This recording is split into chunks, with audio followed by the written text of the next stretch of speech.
नमस्कार दोस्तों, आप सभी का स्वागत है। आपके अपने YouTube चैनल मानव जीवन में दोस्तों, लाइफ में सभी आगे बढ़ना चाहते हैं और लाइफ में आगे बढ़ने के लिए हमें रोज ही कुछ नया सीखना चाहिए और आगे बढ़ना चाहिए। तो चलिए आज की प्रस्तुति शुरू करते हैं। श्री शिवाय नमस्तु भयम। दोस्तों, आप सभी लोग जानते हैं कि इस बार की अमावस्या तिथि 2 दिन पड़ रही है। 2 सितंबर सोमवार के दिन सोमवती अमावस्या मनाई जाएगी और 3 सितंबर यानी मंगलवार को भौमवती अमावस्या भी मनाई जाएगी। देखो, यह वाले उपाय आप दोनों दिन कर सकते हो और दोनों दिन का विशेष महत्व होता है। और दोस्तों, यह जो मंगलवार है भाद्रपद महीने में पड़ने वाला सबसे बड़ा भौमवती अमावस्या है, क्योंकि यह भाद्रपद महीने में पड़ रहा है, जिसका बहुत ही बड़ा और विशेष महत्व होता है। और ऐसा दिन पूरे साल में सिर्फ एक ही बार आता है। और दोस्तों, आप सभी लोग जानते हो कि मंगलवार भौमवती अमावस्या का अगर सबसे बड़ा कोई उपाय है तो वह 3 हरी इलायची वाला उपाय है।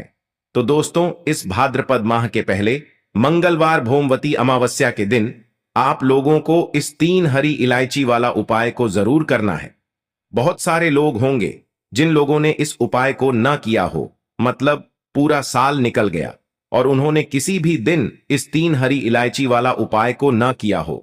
पर दोस्तों, आपके पास एक आखिरी मौका बचा हुआ है, जो कि 3 सितंबर मंगलवार भौमवती अमावस्या के दिन। तो इस दिन आप लोगों को इस वाले उपाय को जरूर कर लेना है। भले ही आपने पूरे साल भर अभी तक इस उपाय को न किया हो, पर अगर आपने इस भाद्रपद महीने के भौमवती अमावस्या के दिन अगर इस वाले उपाय को कर लिया, तो आपको इस उपाय को करने का वह फल मिलेगा जिसकी आपने कभी कल्पना भी नहीं करी होगी। इसीलिए आप लोग इस वाले उपाय को एक बार जरूर कर लेना, ताकि आप लोगों के हाथ से यह मौका ना जा सके और आपको इस उपाय को करने का फल मिल सके। दोस्तों, यह उपाय पंडित जी ने अपनी अभी की ही शिव महापुराण की कथा में बताया है, जिस उपाय को आज हम आपको बहुत अच्छे से समझाने वाले हैं। इस वीडियो को देखने के बाद इस उपाय को समझने के लिए आपको कोई और वीडियो को देखने की जरूरत नहीं पड़ेगी। तो चलिए दोस्तों, उपाय को शुरू करते हैं। देखिए, यह भाद्रपद महीने के मंगलवार भौमवती अमावस्या के दिन यह इतना खास होता है, इतना महत्वपूर्ण होता है। देखा है, कभी कभी बड़े बड़े पूजा पाठ अनुष्ठान से जो मनोकामना पूर्ण नहीं होते, वह भाद्रपद महीने के दिन एक छोटे से उपाय करने से ही आपकी मनोकामना पूर्ण हो जाती है। और बहुत सारे लोगों ने इस उपाय को किया भी है और उनको इस उपाय को करने का फल भी जरूर मिला है। अगर आप लोग भी इस उपाय को करना चाहते हैं तो आप इस उपाय को पहले अच्छे से समझ लेना, सुन लेना, उसके बाद करना। आपको इस उपाय का फल जरूर मिलेगा। और इस उपाय को कर लेने से आपके घर में चाहे किसी भी प्रकार की दुख और समस्या क्यों ना चल रही हो, आपको उसका कारण भी नहीं पता है कि भाई यह समस्या किस कारण से चल रही है, उसका कुछ भी कारण हो सकता है। जैसे कि दोष हो सकता है या किसी भी तरह का मंगल दोष भी हो सकता है। तो इस दिन आप लोगों को 3 हरी इलायची वाला उपाय कर लेना है। यह एक ऐसा उपाय है जिस उपाय को अगर किसी विशेष दिन पर किया जाए तो भाई उस विशेष दिन का जो है वह तो हमें मिलता ही मिलता है। पर हमने उस दिन पर इस उपाय को किया है तो हमें उससे भी बड़ा फल मिलता है, और फल बहुत जल्दी मिलता है, क्योंकि आप इस उपाय को बहुत ही बड़े और विशेष दिन पर कर रहे हो। तो चलिए अब उपाय के बारे में बात करते हैं। लेकिन उससे पहले आप लोगों को यह जानना आवश्यक है कि आखिर यह उपाय किस समय करना है, किसको करना है और कैसे करना है। तो चलिए हम आगे आपको वीडियो में एक एक करके बता देते हैं। लेकिन उससे पहले अगर आप लोग हमारे चैनल पर नए हैं तो हमारे चैनल को सब्सक्राइब कर लेना और इस वीडियो को लाइक करके कमेंट बॉक्स में श्री शिवाय नमस्तुभ्यम ओम नमः शिवाय जरूर टाइप कर देना। तो दोस्तों, इस 3 हरी इलायची वाला उपाय को हमें इस मंगलवार भौमवती अमावस्या के दिन कैसे करना है, किसको करना है, किस समय करना है और कहां पर करना है, ये सारे सवालों के जवाब आपको इस वीडियो में मिल जाएंगे। और जो ये वीडियो देखेगा भाई, उसको 3 हरी इलायची वाला उपाय जरूर करना चाहिए, क्योंकि इस दिन हरी इलायची का भी बहुत ही बड़ा और विशेष महत्व होता है। और जब बात आ जाए 3 हरी इलायची वाला उपाय की, तो यह सोने पे सुहागा वाली बात हो जाती है और यह एक बहुत ही बड़ा उपाय हो जाता है इस भाद्रपद मंगलवार भौमवती अमावस्या का। तो अब दोस्तों, इस 3 हरी इलायची वाला उपाय को आखिर करना किसको है, सबसे पहले हम लोग वह बात जान लेते हैं। तो देखो, घर की जो बड़ी माताएं बहनें होती हैं, उन माताओं बहनों में से कोई भी एक बड़ी माता बहन इस वाले उपाय को कर सकती है। और दोस्तों, अगर आप चाहे तो अपने घर में से सभी सदस्यों को भी इस उपाय को करवा सकते हैं। अगर किसी व्यक्ति की खुद की कोई मनोकामना है, खुद की कोई दुख और परेशानी है जो कि वह अपने लिए ही करना चाहता है, इस वाले उपाय को तो वह खुद अपने लिए भी कर सकता है। बाकी अगर कोई घर में से ऐसा है जो कि अपने पूरे घर परिवार की सुख और शांति के लिए यह वाला उपाय करना चाहता है, तो भाई वह भी कर सकता है। उसमें भी कोई दिक्कत वाली बात नहीं है। कहने का मतलब यह है कि इस उपाय को हर एक सदस्य भी कर सकता है और पूरे घर परिवार के सदस्य के लिए घर की बड़ी माताओं बहनों में से कोई एक माता बहन भी कर सकती है। माताएं बहनें अगर घर में उपस्थित ना हो या वह यह वाला उपाय ना कर पा रही हो, तो फिर घर का कोई बड़ा सदस्य भी इस 3 हरी इलायची वाला उपाय को कर सकता है, चाहे फिर वह पुरुष ही क्यों ना हो। उसमें कोई भी दिक्कत वाली बात नहीं है। 3 हरी इलायची वाला उपाय को आखिर इस उपाय को हमें किस समय करना है? सुबह के समय करना है कि शाम के समय करना है? तो देखो, इस वाले उपाय को आप लोग सुबह के समय भी कर सकते हो और शाम के समय प्रदोष काल में भी कर सकते हो। अब अगर आप पूछो कि भाई सबसे उत्तम समय कौन सा रहेगा इस 3 हरी इलायची वाला उपाय को करने का, तो हम आपसे बस यही कहेंगे कि इस उपाय को आप सुबह के समय करेंगे तो ज्यादा बेहतर होगा। बाकी अगर प्रदोष काल शाम के समय भी करेंगे तो भी अच्छा होगा, उसमें कोई भी दिक्कत वाली बात नहीं है। तो अब दोस्तों, जो अगली सबसे बड़ी और महत्वपूर्ण बात आती है वह यह आती है कि सुबह अगर हम उपाय को करेंगे तो हमें कितने बजे से लेकर कितने बजे तक के बीच में करना है, और शाम के समय प्रदोष काल में करेंगे तो हमें कितने बजे से लेकर कितने बजे के बीच में करना है। तो देखो, सुबह जितनी जल्दी हो सके आप उपाय को करने की कोशिश करना। बाकी अगर किसी कारणवश लेट भी हो जाओ, थोड़ी देर भी हो जाए, तो 10 या 12 बजे तक भी आप उपाय कर लेना, पर 12 बजे से ज्यादा देरी ना हो।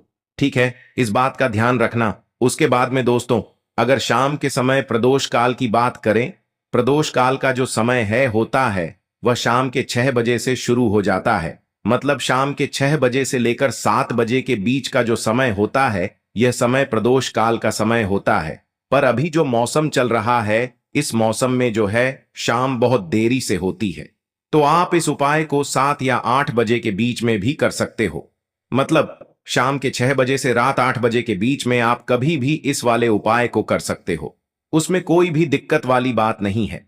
दोस्तों, भाद्रपद महीने मंगलवार भोमवती अमावस्या के दिन 3 हरी इलायची वाला उपाय करते ही दूसरे दिन से ही आप अपने जीवन में चमत्कार देखेंगे कि बहुत तेजी के साथ आपके घर में, आपके जीवन में, आपकी तिजोरी में पैसा आना शुरू हो जाएगा। और जितनी भी गरीबी है, जो धन से जुड़ी समस्याएं हैं, जो आप अपने जीवन में कर्जा लेते रहते हैं, लोगों से पैसा लेते रहते हैं, ऐसी समस्याएं भी आपके जीवन से दूर होंगी। और विशेषकर जिन लोगों का पैसा बढ़ता नहीं है, जो लोग कहते हैं कि हमारे धन में वृद्धि नहीं हो रही है, उन्हें तो विशेषकर भाद्रपद महीने मंगलवार भोमवती अमावस्या के दिन ये 3 हरी इलायची और 2 लौंग जलाने वाला उपाय अपने घर में जरूर करना चाहिए। क्योंकि इस बार जो भोमवती अमावस्या के दिन जो पूजन किया जाता है वो विशेषकर श्री हरि विष्णु और मां लक्ष्मी का किया जाता है। और अमावस्या के दिन हमारे पितरों के लिए भी होता है, यानी हमारे पितरों को प्रसन्न करने के लिए भी यह दिन होता है। और धन की कमी अगर जीवन में है और गरीबी बहुत ज्यादा छाई रहती है, निर्धनता आपके घर में रहती है, तो ऐसा समझिए अब आपके घर से हमेशा के लिए निर्धनता और गरीबी भी दूर होगी और मां लक्ष्मी हमेशा आपके घर में वास करेंगी। तो आज के टाइम पर हर व्यक्ति यही चाहता है कि उसके घर में खूब पैसा आए, खूब धन की वर्षा हो, उसकी तिजोरी हमेशा धन से भरी रहे, है ना। और अगर धन ही घर में ना हो तो व्यक्ति अपनी छोटी छोटी आवश्यकता को भी पूरा नहीं कर पाता है। तो आज की वीडियो बहुत ही खास है, क्योंकि अमावस्या का दिन एक ऐसा दिन होता है जिस दिन आप मां लक्ष्मी को बहुत जल्दी प्रसन्न कर सकते हैं और अपनी मनोकामना को भी पूरा कर सकते हैं। तो चलिए जान लेते हैं। सबसे पहला उपाय जो है आपको वह कैसे करना है। 3 हरी इलायची 2 लौंग के साथ आपको अपने घर में किस जगह पर जलाना है और इस उपाय को आपको किस समय करना है। तो देखिए, अमावस्या का जो दिन होता है ना, अमावस्या के दिन जितने भी उपाय किए जाते हैं मां लक्ष्मी से जुड़े हुए, वो विशेषकर शाम के टाइम पर ही किए जाते हैं।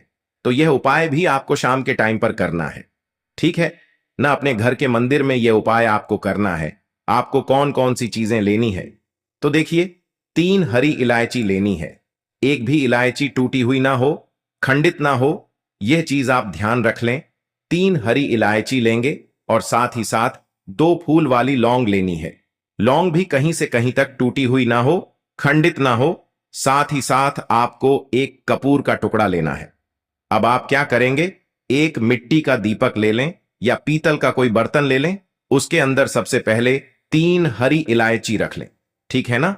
फिर 2 लौंग रख लें और एक कपूर का टुकड़ा रख लें। अब ये तीनों चीजें रखकर आपको अपने घर के मंदिर में शाम के समय में धन की देवी माता लक्ष्मी की मूर्ति के आगे, प्रतिमा के आगे रख करके जला देना है। और फिर जब आप इसे जला देंगे तो इसका जो धुआं होगा वो अच्छे से आपको अपने घर के मंदिर में दिखा देना है, घुमा देना है। और मां लक्ष्मी का जो बीज मंत्र होता है उसका आपको 11 बार जप करना है, क्योंकि 11 जो अंक है यह मां लक्ष्मी को बहुत प्रिय होता है, श्री हरि विष्णु को बहुत प्रिय होता है। तो मंत्र क्या रहेगा, लक्ष्मी नारायण नमः, ठीक है ना। मंत्र फिर से आपको बता रहे हैं, लक्ष्मी नारायण नमः। इस मंत्र का 11 बार जप कर लेना। मां लक्ष्मी और श्री हरि विष्णु का ऐसा मंत्र है, जो व्यक्ति इस मंत्र का जप कर लेता है और इस उपाय को कर लेता है, ऐसा समझ लीजिए कभी भी उसके घर में निर्धनता, गरीबी के लिए जगह नहीं रहती है। रातों रात वो व्यक्ति करोड़ों में खेलता है, जो व्यक्ति इस उपाय को कर लेता है और इस मंत्र का 11 बार जप कर लेता है। अब देखिए, बहुत सारे लोग हैं जिन्हें मंत्र याद नहीं रहता है, या जो लोग भूल जाते हैं तो वह ऐसे ही जय श्री हरि विष्णु जय मां लक्ष्मी बोल करके इस उपाय को करें और फिर देखें रातों रात कैसे मां लक्ष्मी उनके घर में, उनके जीवन में धन की वर्षा कर देंगी। तो ऐसा समझ लीजिए, भाद्रपद महीने की जो भौमवती अमावस्या होती है, यह कोई साधारण अमावस्या नहीं होती है ना। साल में सिर्फ एक बार आती है और इस पर अगर आपने यह उपाय कर लिया तो निश्चित रूप से आपके घर में धन की वर्षा होगी और मां लक्ष्मी और श्री हरि विष्णु की कृपा आपके पूरे घर पर बरसेगी। तो यह पहला उपाय था। अब जल्दी से बात कर लेते हैं दूसरे उपाय की।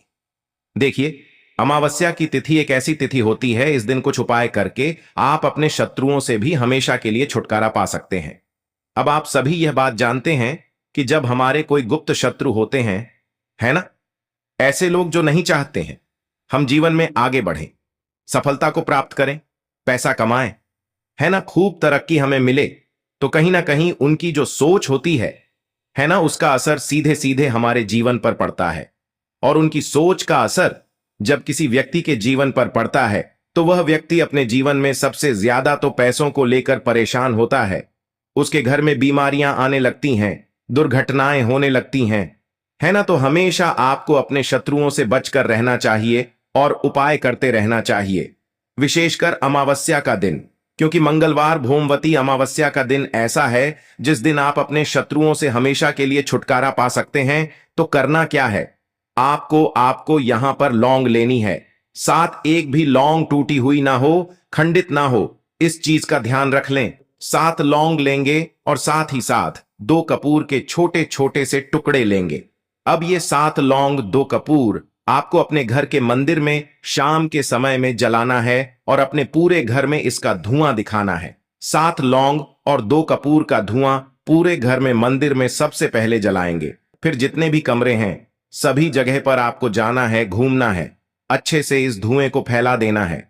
बाद में आपको क्या करना है, जब ये पूरी तरह से जल जाएगा, है ना, उसके बाद जो इसकी राख होगी आपको क्या करना है जल में इसे मिलाना है और घर के बाहर किसी भी पेड़ पौधे के नीचे आपको इसे डाल देना है। इससे होगा क्या, आपके घर में अगर नजर दोष है तो नजर दोष दूर हो जाएगी, कोई नेगेटिव एनर्जी है वह दूर हो जाएगी, घर में सकारात्मक ऊर्जा नहीं है तो सकारात्मक ऊर्जा बढ़ेगी, क्योंकि जहां सकारात्मक ऊर्जा होती है वहां देवी देवताओं का वास होता है। मां लक्ष्मी धन की देवी माता लक्ष्मी वास करती हैं। दूसरी चीज, अगर गुप्त शत्रु आपके आप को परेशान कर रहे थे या करने की कोशिश कर रहे थे, वो बिल्कुल आपका कुछ नुकसान नहीं कर पाते हैं, ना उनकी सोच आपका नुकसान कर पाती है। आपको नजर नहीं लगती, आपके पैसे को नजर नहीं लगती है। इतना ज्यादा इफेक्टिव होता है, इतना ज्यादा चमत्कारी होता है। ये 7 लौंग और 2 कपूर का उपाय देखिए। 7 लौंग जो है ना, ये शिव और शक्ति का स्वरूप है और लौंग और कपूर मिलाकर जब आप अपने घर में जलाते हैं, इसका धुआं दिखाते हैं अच्छे से, तो ऐसा समझिए कि आप अपने जीवन में रातों रात चमत्कार होता हुआ देखते हैं। आपने अभी तक सुना है कि लोगों के साथ चमत्कार होता है। जब आपके साथ होगा तो आप खुद देख लेंगे, तो बहुत ही उत्तम उपाय है। यह मंगलवार भोमवती अमावस्या के दिन इस उपाय को आप जरूर करें। विशेषकर अगर आप अपने शत्रुओं से बहुत परेशान रहते हैं तो देखिए, अमावस्या की तिथि एक ऐसी तिथि होती है जिस दिन कुछ उपाय करके आप अपने जीवन में चमत्कार कर सकते हैं, महादेव का आशीर्वाद प्राप्त कर सकते हैं। तो दो उपाय की अभी तक बात कर ली, अब जल्दी से बात कर लेते हैं अपने तीसरे उपाय की, जो कि भाद्रपद महीने की मंगलवार भोमवती अमावस्या के दिन आपको विशेष कर करना है। देखिए, अमावस्या का जो दिन होता है यह हमारे पितरों को प्रसन्न करने के लिए भी होता है। अमावस्या की जो तिथि होती है, इस दिन कुछ उपाय करके हम अपने पितरों को प्रसन्न कर सकते हैं। अब बहुत सारे लोग हैं जो यह बात जानते ही नहीं है कि जब पितृ से नाराज हो जाते हैं तो हमारे घर में पैसों की समस्याएं लगती हैं, धन आना बंद हो जाता है, घर में गरीबी आने लगती है, निर्धनता छाई रहती है ना। अब बहुत सारे लोग हैं जो ये देखते हैं कि हमारे घर में दुख आ रहे हैं, कष्ट आ रहे हैं, पैसा नहीं आ रहा है ना, काम नहीं मिल रहा है, नौकरी नहीं मिल रही है, लेकिन वो ये कहीं अंदाजा नहीं लगा पाते हैं कि पितृ भी नाराज हो सकते हैं। तो ऐसा नहीं है कि आपको ऐसा पता लगेगा कि आपके पति आपसे नाराज हैं। इसका आप अंदाजा लगा सकते हैं अगर घर में क्लेश बहुत हो रहा है, कोई ऐसा बच्चा आपके घर में है जिसे भूख बहुत लगती है, वह भी रात के समय में भूख लग रही है, प्यास लग रही है ना, तो कहीं ना कहीं आपके पति आपसे नाराज हैं। पितरों को प्रसन्न कर लीजिए, फिर देखिए आपके घर में कैसे धन की वर्षा होती है। तो करना क्या है, आपको यहां पर एक दीपक तैयार करना है शुद्ध देसी घी का, उसके अंदर एक चुटकी काला तेल डालना है। अब यह दीपक आपको कहां जलाना है, जहां भी आप अपने घर में पीने का पानी रखते हैं, ठीक है ना, मटके में रखते हैं, आरओ में रखते हैं, जिस जगह जगह पर भी आप अपने घर में पीने का पानी रखते हैं, अमावस्या के दिन शाम के समय में वहां पर एक दीपक आपको अपने पितरों के नाम से लगाना है। इस उपाय को कर लीजिए, फिर देखिए अगर आपके पिता आपसे नाराज हैं तो प्रसन्न हो जाएंगे, और नाराज नहीं भी है ना तो ऐसा समझिए कि हमेशा प्रसन्न रहेंगे, और कभी भी आपके जीवन में पितरों से जुड़े हुए दुख और कष्ट नहीं आएंगे। क्योंकि पिता जब नाराज हो जाते हैं तब घर में संतान सुख आसानी से लोगों को नहीं मिलता है, और भी बहुत सारी समस्याएं हैं जो जीवन में आती है। तो दोस्तों, ये थे पूज्य गुरुजी द्वारा बताए गए कुछ बहुत ही खास उपाय। आज के लिए बस इतना ही इस वीडियो में दी गई जानकारी। अगर आपको अच्छी लगी हो तो प्लीज हमारे चैनल मानव जीवन को सब्सक्राइब करें, लाइक करें, और हमारे वीडियो में अंत तक बने रहने के लिए धन्यवाद।